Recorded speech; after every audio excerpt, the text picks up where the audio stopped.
nag-reunion ang original batch ng Starstruck sa bagong Kapuso show na Basta Everyday Happy. Siyempre present ang dating Final Four na sina Mark Heras, Janeline Mercado, Yasmin Curdy at Rainier Castillo. Tunghayan yan sa chika ni Lars Santiago.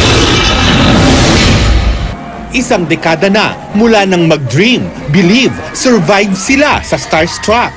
At sa isang pambihirang pagkakataon, nagsama-sama ang Starstruck Batch 1 para sa pilot episode ng bagong Kapuso show, ang Basta Everyday Happy, kasama ang hosts na sina Donita Rose, Alessandra De Rossi, Gladys Reyes at Chef Boy Logro.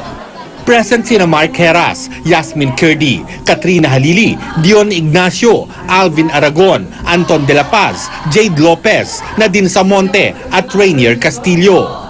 Ang akala nila hindi makakarating si Janeline Mercado, pero sinurpresa sila ng female ultimate survivor.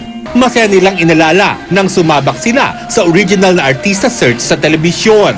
Ang iba, muling ginawa ang kanilang audition piece. Sumayaw si Mark. Nag-rap si Anton. At kumanta naman si Jen. Kitang-kita ang tuwa sa 10 Starstruck alumni sa kanilang reunion. Sobrang saya dahil almost complete na kami. Wala lang si Christine, si Christian, saka si Sheena. Siyempre si Tyron nasa langit na. Consistent yung kung ano kami noon, yung pa rin ngayon. Magulo pa rin kami, ano pa rin kami. Totoo kami. So, happy ako. Pagkatapos mag-taping ay nagkaayaan pa silang kumain sa labas. Tamang-tama raw dahil magbe-birthday si Jen.